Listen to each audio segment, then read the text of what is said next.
गुरु बनाने के बाद जो है हमें उनके आदेश की प्रतीक्षा करना चाहिए। तो ऐसे हमने आज अभी गुरु भक्ति में गुरुवर को याद किया और अब हम चलते हैं गुरु भक्ति में। तो भी मैं बता रहा था, भजन जो है चल रहा था कि और उसमें एक छंद में आया था कि जो है गुरु बिन ज्ञान नहीं मिलता, गुरु बिन ध्यान नहीं मिलता।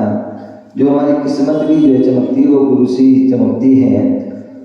बोले फिर चाहे वो मिट्टी का गुरु ही क्यों ना हो, यदि हमें श्रद्धा भक्ति से जो है हमें गुरु बनाया है तो वो मिट्टी का गुरु भी जो है हम उनको बनाते हैं तो उससे भी हमें विद्या की या उपलब्धि की प्राप्ति हो जाती है। ऐसा इतिहास गवाए है। क्या है? ऐसा इतिहास गवाए है। अब पढ़ा होगा, सुना होगा, देखा होगा महाभारत में। क्या महाभारत में देखा होगा कि जहां पर एकलव्य की बात आती है, क्या एकलव्य की बात आती है और एकलव्य जो है द्रोणाचार्य के पास पहुंच जाता है, क्योंकि द्रोणाचार्य जो है बड़े जो उस समय के बड़े अस्त्र शस्त्र आदि अन्य चीजों के जो है बहुत उनके गुरु थे और जो है वह शिक्षा देते थे। लेकिन जब उनके पास वो एकलव्य गया कि मुझे भी जो है विद्या सीखना है, कहानी है, इसको सिद्धांत नहीं मानना है। अन्यथा तो गुरु तो वैसे तो गुरु होते हैं, उनके सामने तो कोई भी आ जाए उनको शिक्षा देते हैं, लेकिन वो कहानी है। तो उसमें उन्होंने क्या बताया कि जो है उन्होंने गए उनके पास और उन्होंने विद्या सीखने की प्रार्थना की भावना भाई, तो उन्होंने जो है अब जो भी व्यवस्था रही हो उस समय की, उन्होंने कह दिया नहीं, हम जो है विद्या राजकुलों के बच्चों को ही सिखाते हैं, अन्य को नहीं।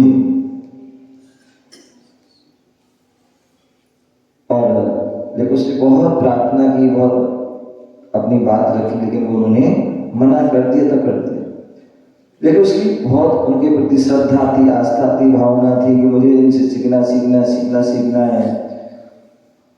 जब उन्होंने मना कर दी तो अपनी कुटिया में जाता है और उसने उनको गुरु मान लिया था। अब गुरु ने भली शिष्य नहीं माना हो, लेकिन उन्होंने जो है अपना गुरु उनके लिए मान लिया था। और यही कारण है कि उन्होंने वहां पर मिट्टी की उनकी प्रतिमा बनाई। क्या बनाई? मिट्टी की प्रतिमा बनाई और मिट्टी की प्रतिमा बना करके जो है उनके सामने जो है धनुर्विद्या की जो है अभ्यास प्रारंभ किया। क्या किया? धनुर्विद्या का अभ्यास प्रारंभ किया और उस विद्या का जो है बड़े श्रद्धा भक्ति लगन से कर्मठता से किया।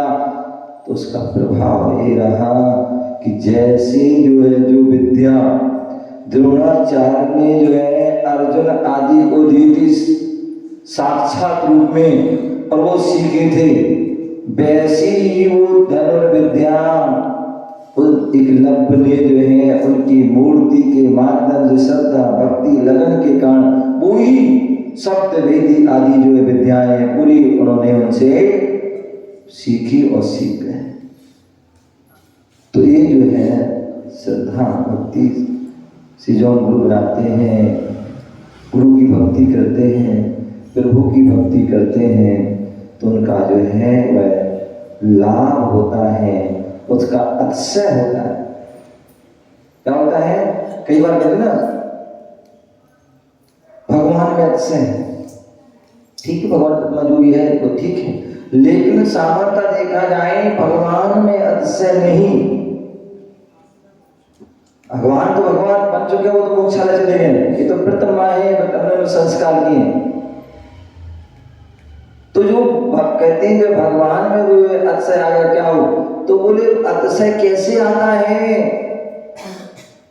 तो बोले जो जिसने प्रतिमा बनवाई उसकी क्या भावना थी, कितनी पवित्र भावना थी। जिसने प्रतिमा बनाई उसकी क्या भावना थी, और जिसने प्रतिष्ठा चाहने जो है उसकी जो प्रतिष्ठा करी उसकी कितनी पवित्र भावना थी। और जिन्हें मुनिराज ने सूर्य मंत्र दिया उनकी कितनी पवित्र भावना। और उसके बाद मूर्ति मंदिर में विराजमान होती, उसके बाद कितनी शुद्धि से, कितनी जो है भक्ति भाव से उनकी पूजा पाठ अभिषेक आदि जो आता है। तो अपने आप बोले भक्ति में क्या होता है, चमत्कार होता है, अतिशय होता है। और ऐसे कितने सारे उदाहरण हैं, चाहे वो आचार्य मान तो मुनिराज का हो, चाहे समुद्र भट्ट स्वामी का हो, चाहे कितने सारे ऐसे मुनिराज हैं उन्होंने भक्ति की, तो वह चमत्कार अतिशय हो गया।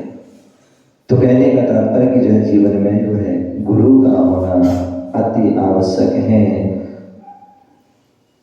और गुरु भक्ति चल रही है, गुरु भक्ति में हम सभी यहाँ पर गुरु भक्ति के गुरु के बारे में जाने, कहते गुरु के बारे में जितना भी कहा जाए उतना ही कम होता है। इसलिए हमेशा 4 पंक्ति कहता हूँ, गा सकूं तुम्हारा नगमा, गा सकूं तुम्हारा नगमा, वो साज कहाँ से लाऊं, सुना सकूं आपको वो अंदाज कहाँ से लाऊं, सुना सकूं आपको वो अंदाज कहाँ से लाऊं, कर सकूं आपकी तारीफ, कर सकूं आपकी तारीफ को अल्फाज कहाँ से लाऊं। क्या गा सकूं तुम्हारा नगमा, वो साज कहाँ से लाऊं, सुना सकूं आपको वो अंदाज कहाँ से लाऊं। चांद और सितारों की तारीफ की जा सकती है, कर सकूं आपकी तारीफ वो अल्फाज कहाँ से लाऊं, अल्फाज कहाँ से लाऊं। तो ऐसे वैसे गुरुवर होते हैं और हम सभी पूजन में पढ़ते भी हैं। पूजन की जयमाल में क्या पढ़ते हैं? गुण 36 25 8 20 भवतार तरण जिहादी, गुरु की महिमा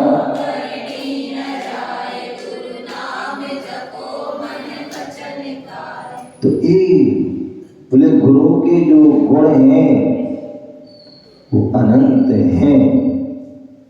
सामान्यतः बोल देते हैं ये आचार्यों के 36 हैं, ये मुनियों के और उपाध्यायों के 25 हैं, और ये मुनियों के कितने हैं? 28 हैं। तो क्या इतने हैं क्या हैं? बोले ये तो उनकी ठीक है व्यवस्थाएं हैं, लेकिन इसके बाद इनके अलावा भी बहुत सारे गुण हैं जिनकी हम कल्पना नहीं कर सकते, जिनको बता नहीं सकते हैं। गुरु की महिमा वर्णी न जाए, गुरु नाम जपो मन बचन, जिन्हें गुरु नाम मन बचन का जप लिया वो बेड़ा पार हो जाते हैं। ऐसी वह गुरु की महिमा होती है।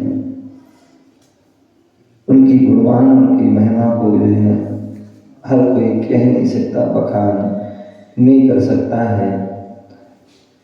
कई बार छोटे छोटे बच्चे होते हैं, बालक होते हैं, बालिकाएं होती हैं, या कोई बड़े भी हो सकते हैं, उनके मन में जो है प्रश्न आ जाता है, जिज्ञासा आ जाती है। कभी कभी हो सकता है आपसे कोई जैनेतर लोग हो सकता है आपसे पूछ सकते हैं, क्या पूछ सकते हैं कि बताइए आपके जो है मुनिराज होते हैं, आपके गुरु होते हैं, और उनके नाम के जो पीछे सागर क्यों लिखा होता है? क्या उनके जो है नाम के पीछे जो है सागर क्यों लिखा होता है? अब हमें पता होगा तभी हम उनको बता पाएंगे, अन्यथा नहीं बता। तो हमें पता होना चाहिए। बोले जैसे जो सागर विशाल होता है ऐसे वह गुरु भी विशाल, क्योंकि नाम ही गुरु, गुरु का सब जो भारी हो, गुणों से भारी हो, वो गुरु होते हैं। तो ऐसे जो सागर जैसे विशाल होता है उसकी जो कोई जो है सीमा को, उसकी जो है गहराई को मापा नहीं जा सकता। उसके पानी को भी क्या नहीं, पानी को भी जो है तोला नहीं जा सकता है कि कितना उसकी कितनी गहराई होगी, कितनी लंबाई, कितनी चौड़ाई होगी, कितना उसका होगा विस्तार होगा और कितना उसका पानी होगा, सागर को नहीं। और उस सागर में भी कितने सारे जो हैं अनेक प्रकार के रत्न जो हैं पाए जाते हैं। उसी प्रकार जो है जो गुरु होते हैं वह गुरु के अंदर भी क्या होता है, वह विशालता, गंभीरता, धैर्यता, विचारता आदि अनेक गुणों के जो भंडार में पाए जाते हैं। इसलिए जो है वो गुरु क्या होते हैं, विशाल महान होते हैं। तो ऐसे गुरु की महिमा को बखान नहीं कर सकते।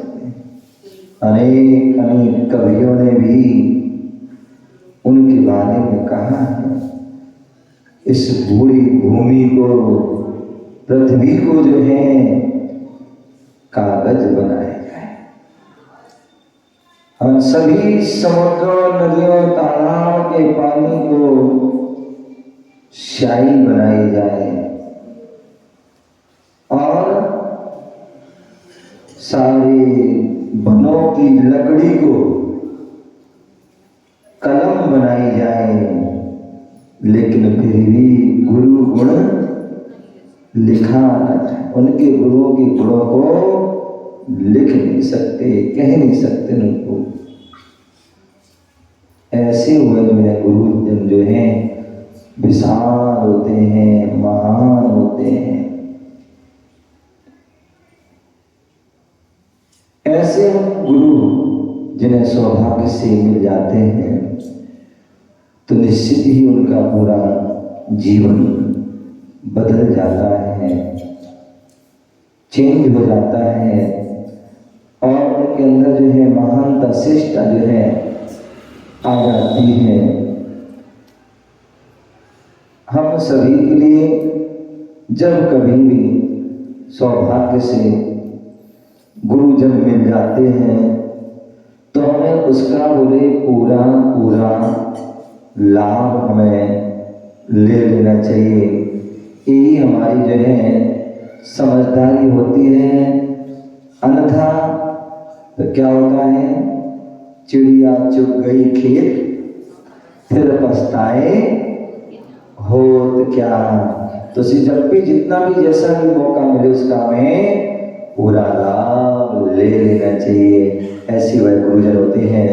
हम ऐसे उन गुरुओं की महिमा को जो है जाने, समझें, और उनको लाभ जब भी मिले उसका मौका पूरा पूरा लें। चलिए और चल